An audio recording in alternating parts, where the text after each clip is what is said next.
Parfait. Bonjour tout le monde. Le ministre des Finances a promis des mesures pour alléger les coûts de la vie. Il reste un mois avant la fin de la session et pourtant rien n'a encore été déposé. Les gens veulent savoir comment, dès demain matin, ils vont pouvoir payer leur épicerie, leur transport et les vêtements pour enfants. Et c'est de ça que j'ai le goût de vous parler, parce que de plus en plus des familles se tournent vers les vêtements usagés, les vêtements seconde main, parce que le neuf, ça coûte très cher. Et les enfants, mais ça grandit très vite. C'est moins cher d'acheter seconde main, on le sait, surtout pour les vêtements de bébés qui sont utilisés pendant 2 mois.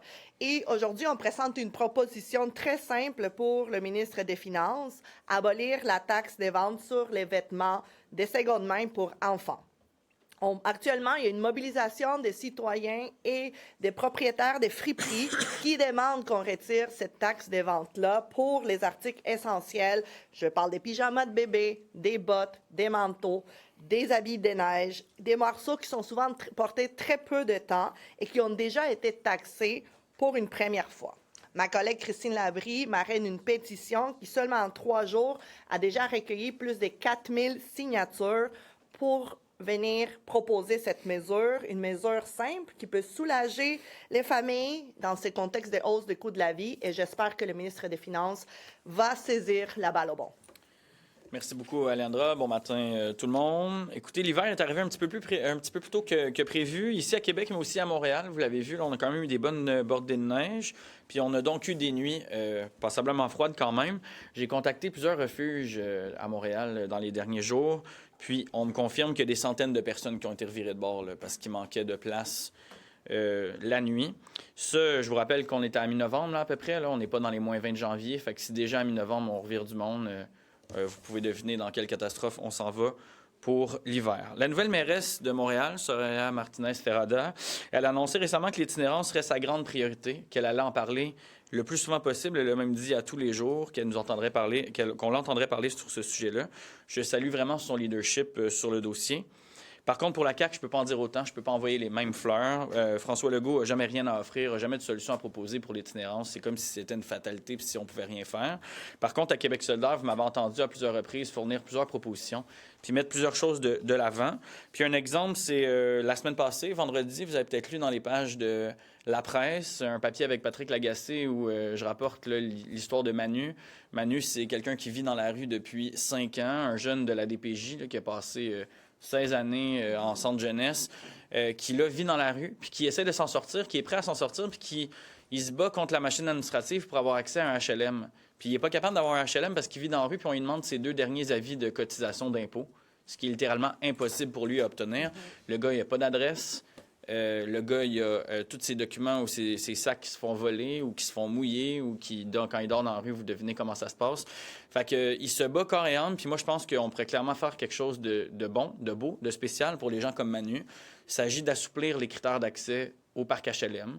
Le gouvernement l'a déjà fait pour ce qui est des PSL privés, des soutiens au loyer au privé, mais bizarrement, on ne le fait pas pour le parc HLM qui, lui, est public.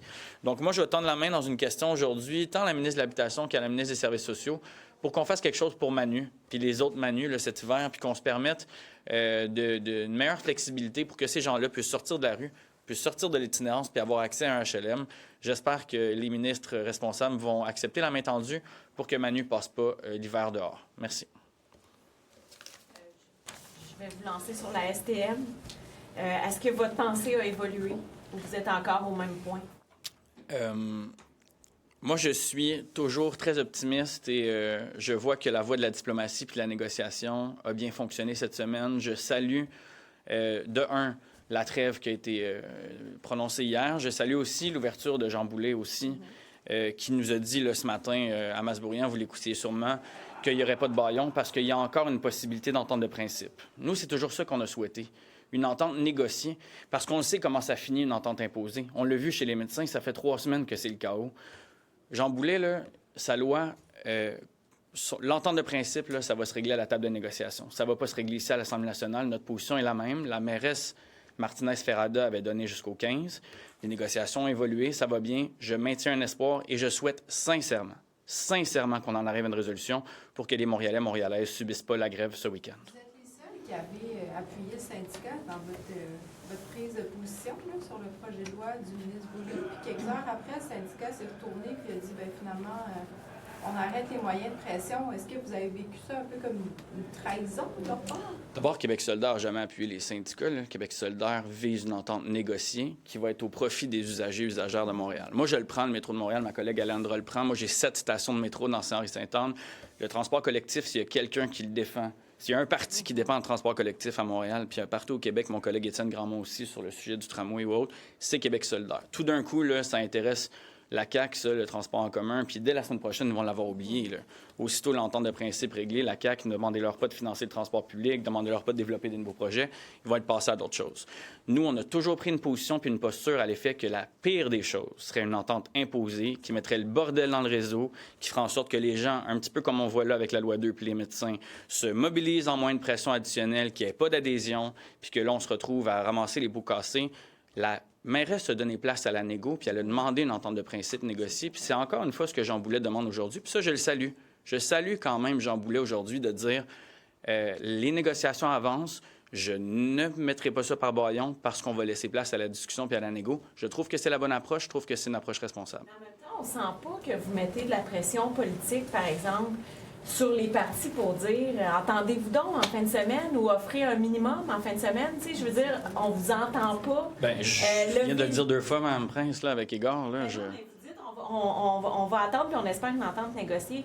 Mais en même temps, on vous entend pas dire hey, les partis, réveillez-vous, il y a du monde en fin de semaine qui seront pas capables de prendre le métro. Tu sais. Je viens de dire puis je vais le redire, là, je les implore fortement à trouver une entente négociée le plus vite possible au profit des Montréalais et des Montréalaises pour qu'on ne vive pas cette grève-là ce week-end. Je ne peux pas être plus limpide, là. Je les implore de manière urgente à trouver une solution pour que nos transports publics fonctionnent en fin de semaine. C'est ma demande, elle est claire. Négocier, il reste du temps. C'est la demande de la mairesse aussi à laquelle on se rallie officiellement. Je leur demande de tout mettre en œuvre. Il reste du temps là, pour faire en sorte qu'on ait une entente négociée dès que possible. Je ne peux pas le dire plus clairement. Concernant le sondage léger sur l'appui au syndicat qui n'est pas très présent dans la population en ce moment, même qu'on trouve que les Québécois estiment qu'ils ont trop de pouvoir. Ils sont en accord avec le projet de loi de M. Boulay qu'on ait plus de transparence en matière syndicale. De votre côté, vous en pensez quoi? Bien, dans le même sondage, on apprend que 44 des répondeurs, ils ne savent pas puis ne connaissent pas assez le projet de loi. Donc, je pense qu'il y a aussi, en ce moment, à cause du conflit avec l'STM, un nuage, là, puis on comprend les usagers, là, de voir leurs services arrêtés. Fait que je pense qu'il faut, dans le contexte actuel, c'est sûr que ça joue négativement envers les syndicats, mais les mesures que M. Boulay souhaite mettre en place avec son projet de loi, ils sont mal comprises par la population aussi. Là. Mesure par mesure, c'est des taux de 50 de satisfaction. On aimerait ça que ces mesures-là soient mises en place. C'est encore plus élevé que le sondage de base. Donc, si on prend chacune des mesures, l'appui est très fort pour M. Boulay. Je ne me suis pas penchée par mesure. On pourra vous revenir là-dessus. Monsieur Roberge est fâché. Il a écrit à Ottawa. Il dit je veux avoir des sous pour rembourser les paniers de services aux demandeurs d'asile, sinon je coupe tout ça. Il y a un volet où M. Roberge a raison. Là, le Québec a fait plus que sa part. Ça nous prend cet argent-là. Ça fait très longtemps qu'Ottawa fait la sourde d'oreille. Nous, on a même demandé un mécanisme volontaire de répartition des demandeurs d'asile. Ottawa doit faire sa part, puis la part est inacceptable actuellement. Maintenant, de mettre les demandeurs d'asile puis les gens les plus vulnérables de la société en jeu, puis leur bien-être en jeu, puis on a vu aussi que ça concernait principalement des suppléments aux enfants, là. Ça, je trouve ça irresponsable, je trouve ça malheureux. Donc, qu'on continue la discussion puis le débat. Moi, ce que j'ai déjà dit au ministre Roberge, parce que la grande part de ces sommes-là sont dépensées en aide sociale parce que les permis de travail arrivent trop lentement. J'ai déjà dit au ministre Roberge de mettre en place une autorisation de travail délivrée par Québec. Du moment où Québec paye le chèque d'aide sociale, je ne peux pas croire qu'on n'a pas la compétence et la capacité de mettre une autorisation de travail. Alors, le ministre Roberge a clairement des pouvoirs. Là, je trouve ça malheureux, par contre, que là, ce débat-là, puis cette chicane-là, puis cette inaction-là d'Ottawa, clairement, que ce soit les demandeurs d'asile puis les enfants qui en font les frais, ça, je trouve ça tout à fait regrettable. Je trouve qu'il s'en va dans la mauvaise direction, puis je trouve qu'il envoie un mauvais message. Ça, c'est sur le macro. Je vais vous laisser ma collègue qui veut quand même donner un élément plus personnel. Bien, Plus personnellement, je pense que vous le savez, là, moi j'ai grandi sur l'aide sociale, puis l'aide sociale condamne à la pauvreté. Couper l'aide sociale à des nouveaux arrivants, ça les condamne à la rue. C'est ça que le ministre Roberge est en train de nous dire. Et c'est lamentable, parce que les personnes qui arrivent au Québec, la première chose qu'ils veulent, c'est apprendre le français et travailler. Je le sais. Je suis passée par là.